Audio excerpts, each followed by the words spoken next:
Fin 2008, les marchés mondiaux s'effondraient, touchés par une crise économique majeure, dont les États-Unis a été le premier pays à subir les effets. Une crise qui n'aura pas manqué de toucher le marché de l'aviation d'affaires, basculant lui aussi dans la crise. Aujourd'hui, même s'il semble que 2014 marque un point d'inflexion dans la récession, les avionneurs restent très prudents, la reprise n'est pas encore tout à fait installée, les marchés trop inégaux, comme le signalent Vadim Felzer et David Veloupillay. Ça a été une crise très profonde qu'on a connue fin 2008, qui a impacté tous les constructeurs très fortement. Ça a été une grosse remise en cause pour le secteur. Depuis 2 ans, progressivement, les choses s'améliorent. Aujourd'hui, on pourrait dire qu'on est encore en convalescence. Les marchés se portent de manière inégale. Tous les grands constructeurs sont touchés par l'incertitude de nos jours.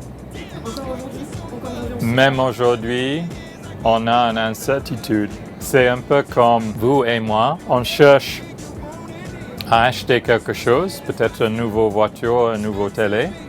Et quand les temps sont incertains, on dit, au lieu d'acheter cette année, on attend un peu.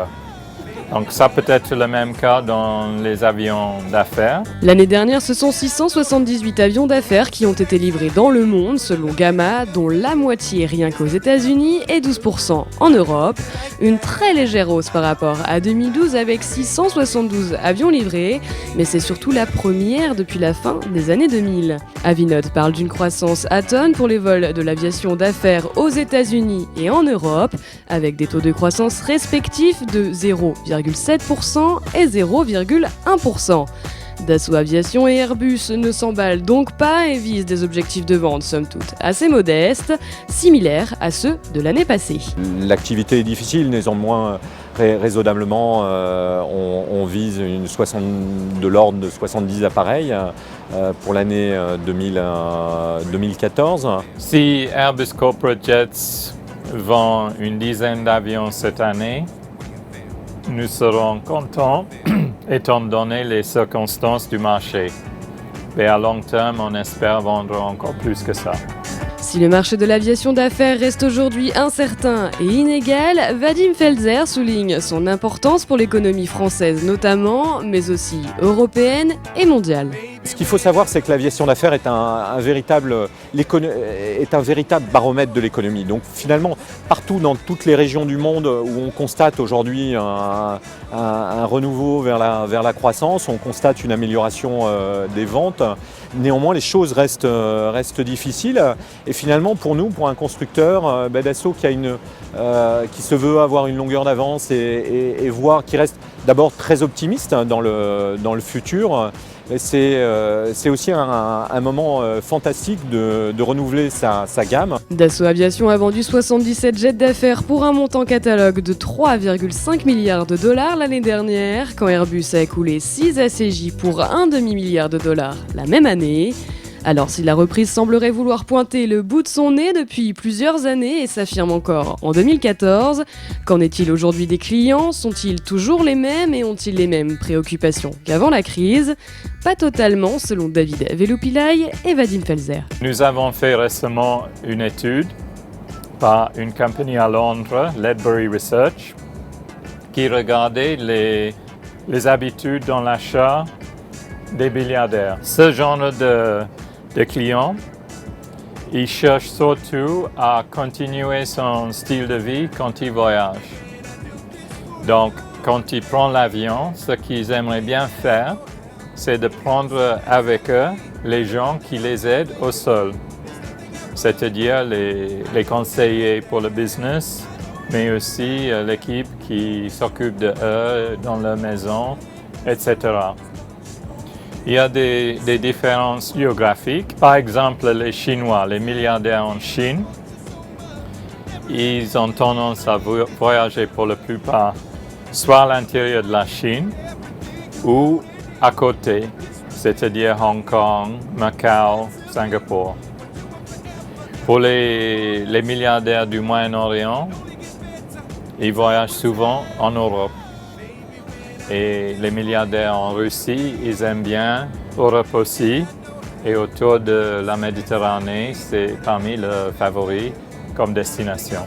Historiquement, les deux critères principaux d'achat d'un avion ont toujours été le range, la distance franchissable, et la taille de la cabine. C'est toujours deux facteurs déterminants, mais on sent depuis 2-3 ans également des critères qui étaient davantage secondaires dans le passé, qui commencent à prendre une part décisive dans les actes, dans les intentions d'achat, dans les critères de choix des clients, notamment les coûts de possession. Les coûts de possession, c'est les coûts d'opération, donc les coûts de consommation carburant, typiquement les frais variables que représente l'avion, qui commencent à constituer une dimension importante dans les facteurs de décision, et puis la flexibilité d'emploi, la possibilité de faire des vols courts, des vols régionaux et de traverser les océans. Donc un certain niveau de polyvalence qui était peut-être moins recherché par le passé.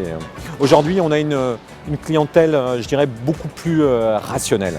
Une clientèle qui se veut donc beaucoup plus rationnelle. Outre ces changements de comportement, la provenance de la demande d'avions d'affaires aurait tendance, elle aussi, à varier. Parmi les marchés géographiques, la Chine, c'est le marché avec la plus grande croissance. Ceci, c'est parce que la Chine, aujourd'hui, avec une croissance de l'ordre de 7%, et parmi les économies qui augmentent le plus rapidement au monde. Et en plus, les avions d'affaires, c'est des outils relativement nouveaux pour la Chine. Donc, le marché qui a le plus grand croisement aujourd'hui, c'est la Chine. Mais le plus grand marché depuis le début, historiquement, c'est le Moyen-Orient. Et l'Europe, c'est aussi un marché très important. Je pense que ce qui a changé il y a quelques années, le marché était essentiellement américain, aux 2/3 américain. La flotte est toujours concentrée majoritairement aux États-Unis. Néanmoins, on a vu l'explosion des briques ces dernières années, l'explosion de l'aviation d'affaires dans les pays d'Asie, en Chine en particulier, en Inde, au Brésil, où Dassault a de très fortes parts de marché. Donc la première chose, c'est que géographiquement, l'industrie, le marché s'est vraiment globalisé. Ensuite, on a vu l'émergence de plus petites entreprises, de moyennes entreprises. Historiquement, le métier de vendeur était un petit peu plus facile puisque nos prospects se situaient dans les fortunes 500, dans les top 500 des entreprises. Et aujourd'hui, on assiste à des entreprises de moyenne, de plus petite envergure qui connaissent des niveaux de croissance, de développement exponentiels très vite à l'export, et des sociétés qui très vite comprennent l'intérêt pour eux de l'aviation d'affaires en termes de développement, et donc je dirais que ça crée une nouvelle frange de clientèle qu'on ne connaissait peut-être pas par le passé. La Chine, ça a été c'est toujours un remarquable marché pour nous, à très fort potentiel, qui a été en pleine effervescence il y a 2 ans. Aujourd'hui, on a plus d'une trentaine de Falcon 7X sur le marché chinois. Il y a une très forte appétence des Chinois pour la technologie, pour des avions à long rayon d'action. Une clientèle aujourd'hui plus nombreuse avec l'essaim des briques. L'aviation d'affaires est donc en passe de reprendre le chemin de la croissance. Seul bémol, le contexte géopolitique entre l'Occident et la Russie qui pourrait venir freiner cette reprise tant attendue du secteur.